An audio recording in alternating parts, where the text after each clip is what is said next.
Assalamualaikum warahmatullahi wabarakatuh. Perkenalkan, nama saya Wilky Putra Juliansa, NPM A1G0019015. Saya dari kelas 3C akan membacakan sebuah dongeng yang berjudul Putri Serindang Bulan. Selamat menyaksikan. Alkisah, pada zaman dahulu di Bengkulu hidup 7 orang bersaudara. Mereka merupakan putra dan putri Raja Mawang. Dari ketujuh bersaudara tersebut, terdapat 6 putra dan 1 putri. Putri Serindang Bulan merupakan putri yang paling bungsu dan putri yang terkenal sangat cantik, sehingga telah banyak laki-laki yang ingin meminangnya dari kerajaan sebelah. Namun selalu ia tolak dengan alasan tidak ingin melangkahi kakak-kakaknya. Pada suatu hari, "Wahai adikku, Putri Serindang Bulan, telah banyak laki-laki yang ingin meminangmu. Segeralah menikah. Jangan khawatir, kami akan segera menyusul." Baiklah kakak, aku akan segera menikah. Aku harap kakak-kakak semua segera mendapatkan jodoh. Setelah mendengar pernyataan sang putri, Raja Mawang kembali menyebarkan berita bahwa putrinya telah siap untuk dinikahi. "Wahai rakyat-rakyatku, putriku, Putri Serindang Bulan akan segera menikah. Barang siapa yang ingin melamar putriku, maka datanglah ke kerajaan." Tak berselang lama, akhirnya ada seorang pangeran tampan yang datang menghampiri sang raja dengan niat untuk melamar sang putri. "Wahai Putri Serindang Bulan, apakah kau mau menikah denganku?" Baiklah pangeran, aku menerima pilihanmu. Dan aku mau menjadi istrimu.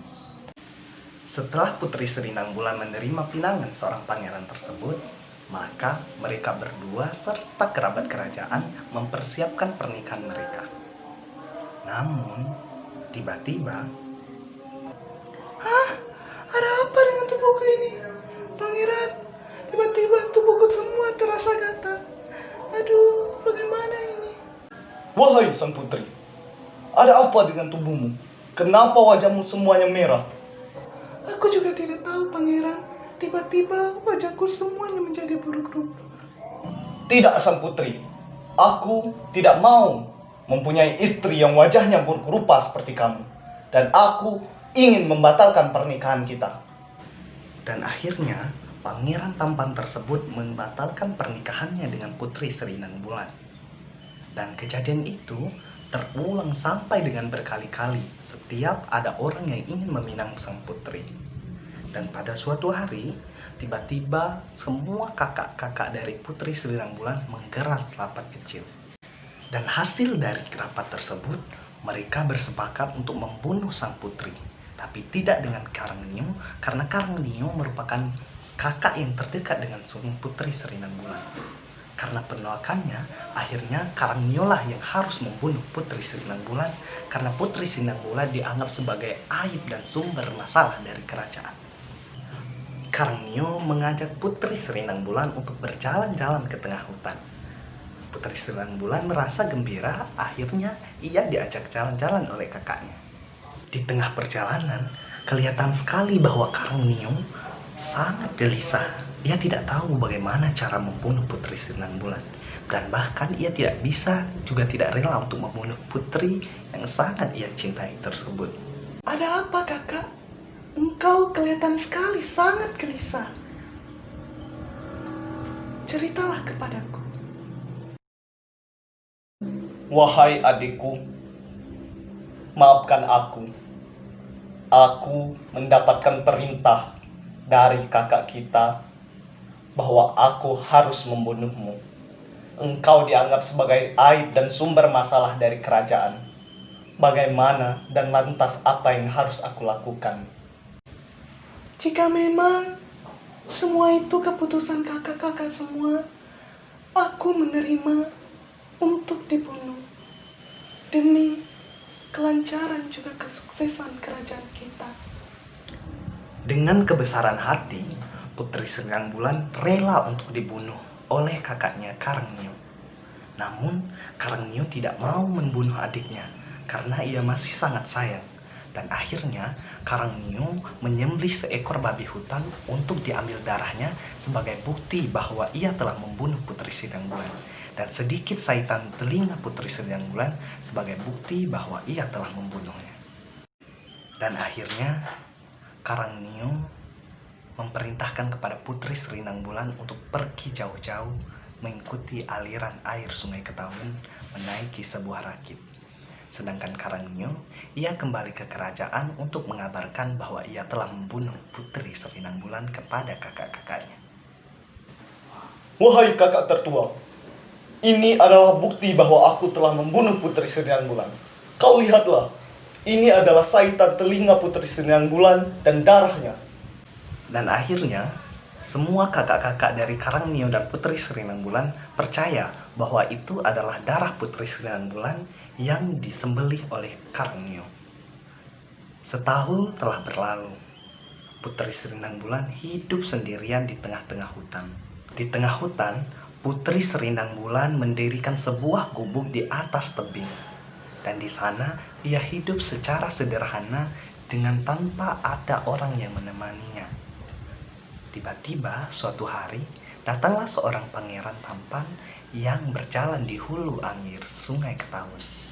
Sambil menaiki sebuah rakit, di tengah perjalanan Tuanku Rajo Alam melihat ada sinar yang sangat indah dari atas tebing, dan ia pun menghampiri sinar tersebut. Wahai pengawal, kita harus pergi ke tebing itu. Lihatlah, ada sinar yang sangat menarik. Mari kita buktikan apa yang ada di sana. Alangkah terkejutnya Tuanku Rajo Alam. Ia melihat ternyata sinar yang mengkilat tadi adalah cahaya dari seorang putri yang sangat cantik. Dan ia pun bertanya kepada sang putri, ada apa gerangan ia berada di sini? Wahai putri yang sangat jelita, ada gerangan apa engkau berada di sini?